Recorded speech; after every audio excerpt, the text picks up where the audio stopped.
제1강입니다. 여러분, 지금 민법 시작인데요. 민법 시작에 앞서서 서설이라 그래가지고 3개 강좌를 말씀드리겠습니다. 그중 첫 번째로다가 민법의 의의와 법원에 관하여 말씀드립니다. 먼저 민법의 의의, 즉 민법이란 무슨 법이냐. 되게 우리가 민법 공부할 때 거의 외래어를 안 씁니다만은 민법이란 영어로 말하면은 civil law를 번역한 말입니다. 즉 시민사회의 법이다, 이런 뜻이에요. 그러면 그게 무슨 뜻이냐면은 우리말로 바꿔 말하면은 민법이라는 거는 일반 사회생활, 사생활이라도 됩니다. 생활을 교율하는 법입니다. 일반 사회생활입니다. 일반 사회생활을 규율하는 법, 사생활을 규율하는 법이라 해도 됩니다. 자, 그런데 이걸 민법의 성격으로 보면은 이와 같은 경우에 있어서 먼저 민법은 사법입니다. 우리가 법을 두 가지로 나눌 때가 있어요. 공법하고 사법. 이거는 꼭 구별해야 됩니다. 우리 법체계에서는 꼭 구별을 해야 됩니다. 이게 무슨 소린가 하니까, 만약에 그것이 공법 관계에서 생기는 문제라면은 행정소송을 통해서 해결을 해야 됩니다. 그러나 민법상 분쟁에 대해서는 민사소송을 통해서 해결을 해야 됩니다. 그리고 그 내용이, 공법은 적어도 권력 발동에 관한 법입니다. 국가나 지방정부의 권력 발동에 관한 법을 공법이라 그렇게 말합니다. 예를 들어서 세금을 내라든지 현역병 입영을 하라든지 그겁니다. 그러나 여기서 사법은 당사자 간에 땅을 사고 판다든지 혼인하고 이혼하고 한다든지 이런 걸 사법이다, 이렇게 말할 때 민법은 사법이다, 이렇게 말할 수가 있습니다. 따라서 구별의 실익부터 먼저 얘기했는데요. 구별의 실익, 재판 관할이 달라진다. 그리고 법의 성질이 다르다. 하나는 권력 발동에 관한 것, 공법이고, 또 하나는 평등한 개인 간의 관계다, 이 말입니다. 이렇게 볼 때 이제 공법과 사법 중에서 민법은 사법이다, 이렇게 되어 있습니다. 다음으로 사법 중에서도 일반 사법입니다. 일반 사회생활을 규율한다 그랬어요. 그런데 우리는 법을 두 가지로 나눕니다. 일반법하고 특별법. 이렇게 나눌 때 민법은 두말할 것 없이 일반법이다. 이게 무슨 얘기인가 하니까, 일반법이란 장소, 사람, 성격에 관계없이 두루두루 적용된다 하는데, 이거는 특별한 사항에 적용되는데, 미리 말씀드리면은 상법이라는 게 있습니다. 상법. 여기서 상법은 민법에 대한 특별법이 되겠습니다. 그리고 여기에 대해서는 소위 말하는 특별법 우선의 원칙이 적용되지요.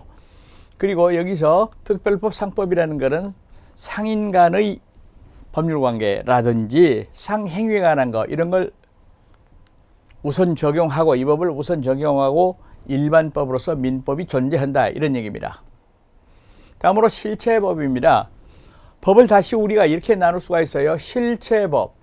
우리가 이제 민법의 핵심이 되는 것은 권리인데, 권리를 기준으로 얘기를 하는데, 권리의 전부 또는 그 내용을 정하는 법이 실체법인데 대하여 절차법은 이 권리의 실행 과정, 절차를 정하는 법이다, 이 말입니다.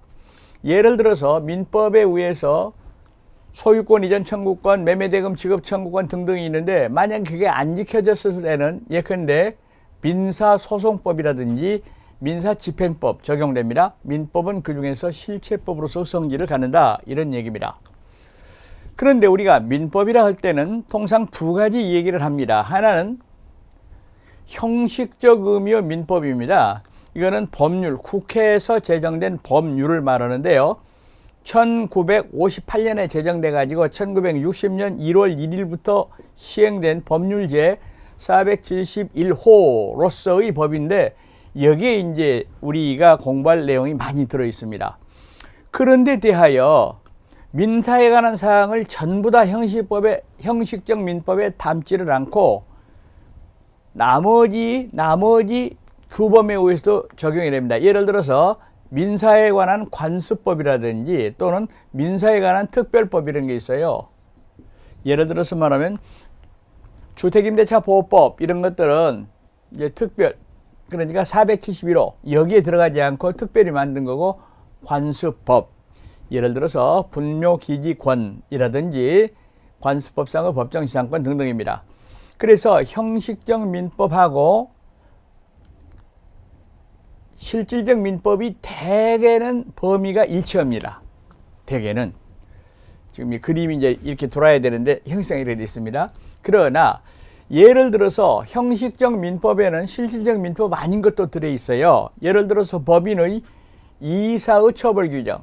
이사가 직무를 태만히 했을 때, 예를 들어서 재산 목록 등등 작성 등등 이런 걸 안 했을 때는 과태료 먹입니다. 과태료는 공법에 관한 것이거든요. 그래도 형식적으로 보면 민법입니다. 그러나 실질적으로는 민법 아니죠.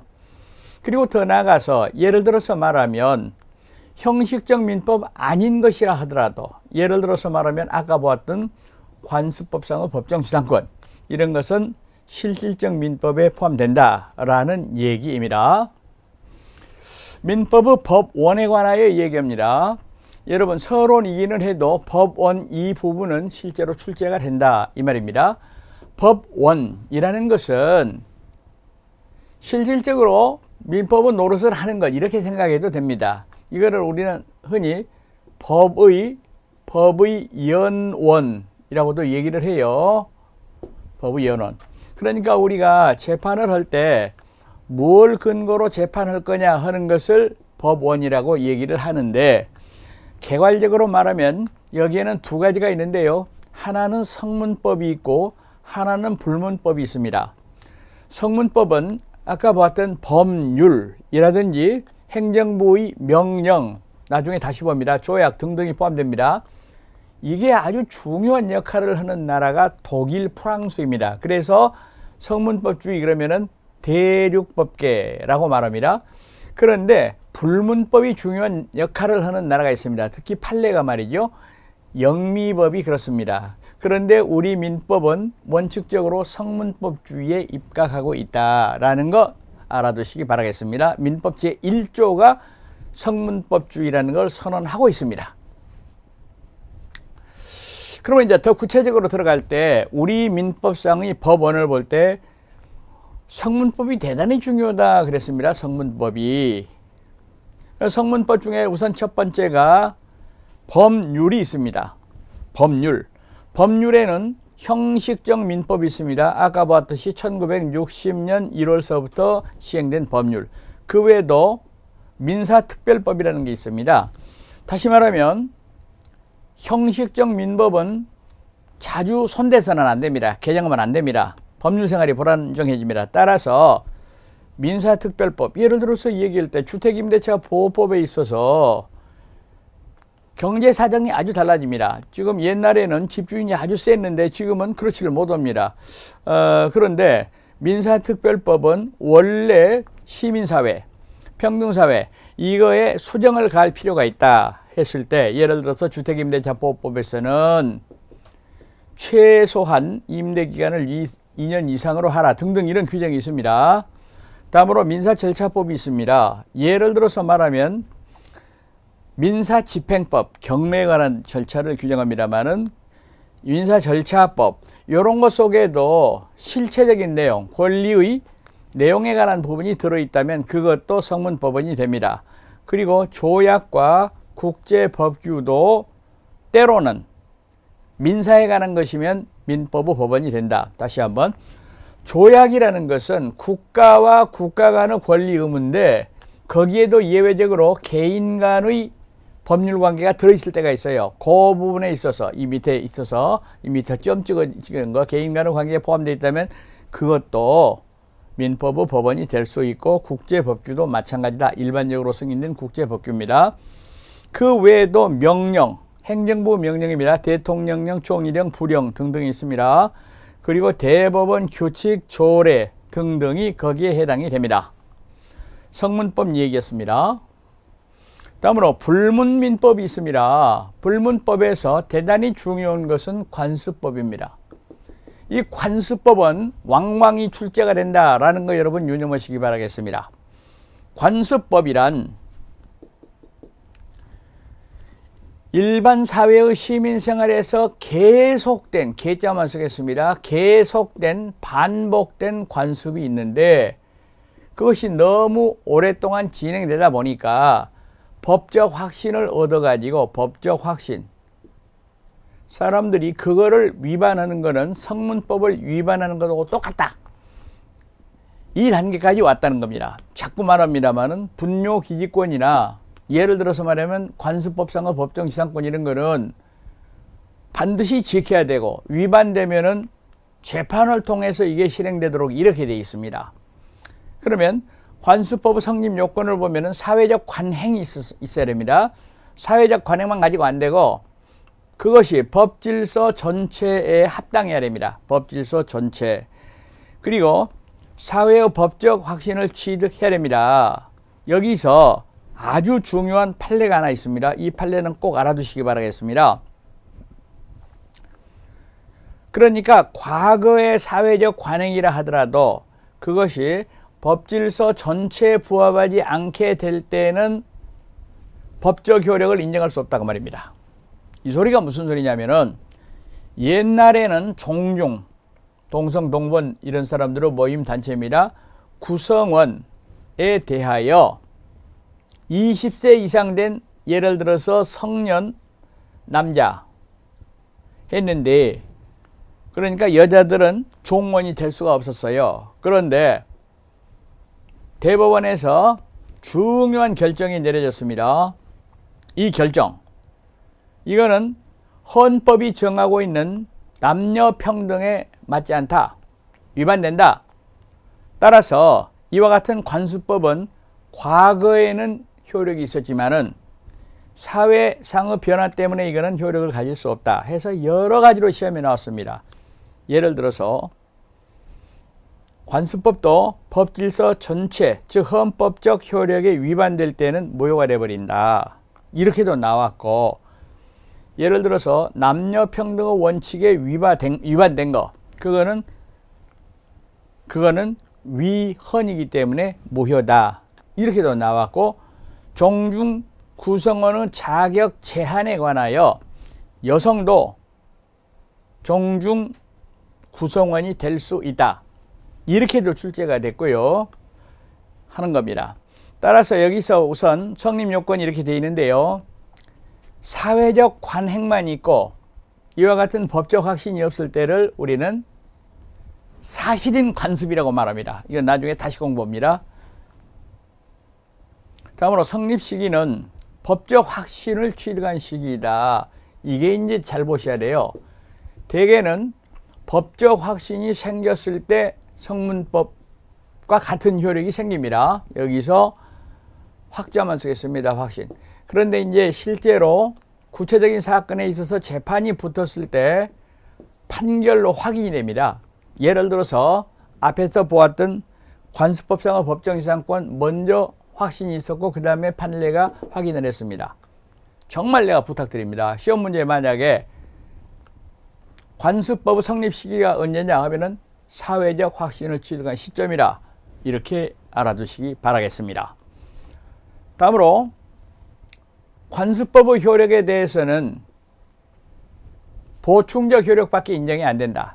왜 그러냐면 여러분 이건 암기해도 좋습니다. 민법 1조 민사에 관하여 법률에 의하고, 법률이 1등입니다. 법률이 없으면 관습법에 의하고, 관습법도 없으면 조리에 의한다. 조리에 의한다. 법률, 관습법, 조리, 이 순서입니다. 이건 알아야 돼요. 그랬는데 아주 중요하죠. 그러면 법률이 있었는데도 불구하고 새로운 관습법이 생겼으면 앞에 있는 법률을 폐지하고 관습법이 적용되느냐? 그렇지 않다.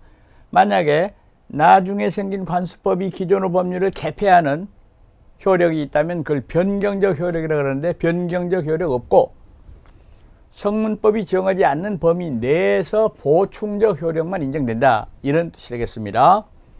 종래 가정의례 준칙이라, 이거는 성문법입니다. 대한 판례가 있습니다. 추상은 장자가 된다는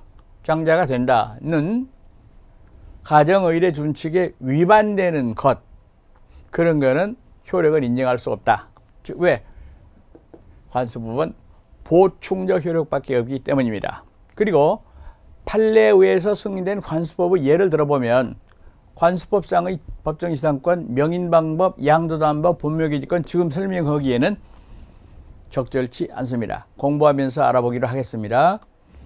다음에 판례가 있습니다. 아까 봐서 영미법에서는 판례가 굉장히 중요하다 그랬는데 우리는 판례는 법원이 아니다라고 봅니다. 그러나 사실상의 구속력은 대단히 셉니다. 특히 대법원의 판례는 우리 법을 연구하는 중요한 내용이고, 또 대법원의 판례가 우리 주택관리사 시험에도 아주 빈번하게 출제가 됩니다.